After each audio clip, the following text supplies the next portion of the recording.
So I wouldn't be surprised to see gold push above 11.30 and on its way to 11.50 an ounce if it can stay above 11.20 this week.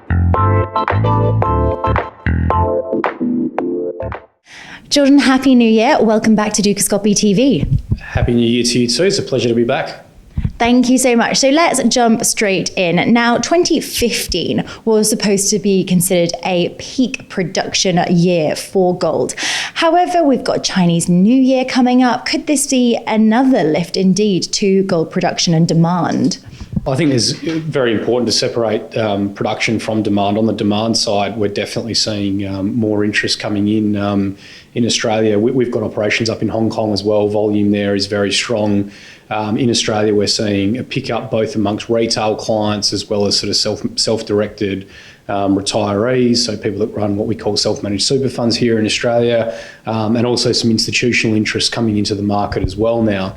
On the production side, I tend to agree with the sort of forecasts and the comments from some of the actual gold mining CEOs that 2015 probably was the peak.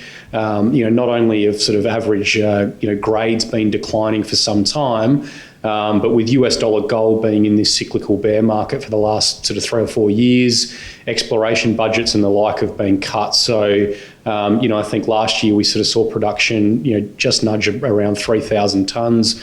I'd be very surprised if it can go meaningfully higher. And I think over the next few years, we'll see that number decline, back below 3,000 tonnes of mining production per annum. Now, we've seen gold prices fare pretty well in trading of late, particularly in, let's say, chaotic equity markets. How has that really shaped that gold appeal? And also, are we seeing new investors entering the gold market to escape that chaos?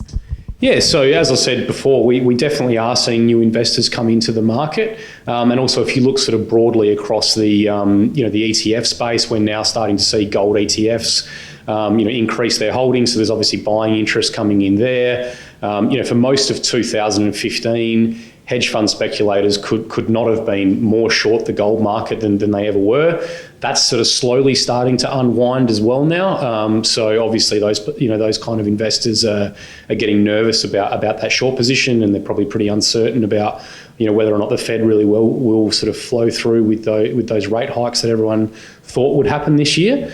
As for the sort of performance versus equities over the first sort of 3 to 4 weeks of January, again, look, it really shows that role gold plays in a portfolio. It tends to be the best risk-off asset that's readily available to all investors whenever equities are volatile. It outperforms bonds. It obviously outperforms cash, which is doing nothing. So look, it's a very good asset to hold as part of that balanced portfolio. But also, how does the correlation lie with other commodity products as well? I mean, gold again was really a shelter when we've seen oil prices take a dive. But similarly, that steam did kind of come off gold when we've seen a rebound in the oil price. What is the relationship there? Yeah, well, probably one of the most interesting things that we see with gold is, unlike commodities, which are often very correlated to equity markets, especially when there's a huge sell-off witnessed, the collapse in oil, iron ore, alongside equity markets falling, is gold is uncorrelated most of the time to equity markets, and particularly when financial assets are volatile. So whilst commodities will not be that sort of port in a storm in general financial market volatility, gold really is. And look, that's something that, the GFC, we saw exactly the same thing. Broadly speaking, commodities were off 30-40%. Gold didn't really do much, but at least protected capital. 2015 was largely a similar year, particularly in Australian dollars, where gold held its own whilst things like iron ore really fell quite significantly. So, it's very important that investors recognise that gold is really an alternative currency and not just part of that broader commodity complex. So with all that we've kind of discussed in mind, what's the next price level that you're really targeting? Well, look, I personally thought that gold might consolidate around $1,100 an ounce to start with. It's obviously already pushed through that and is up around this sort of US 11.20 an ounce. I think if it can hold here, then we are going to see some more buying interest coming in. We're going to see more people that are short the gold market, that are speculating on lower prices, lose faith in that decision and unwind their position.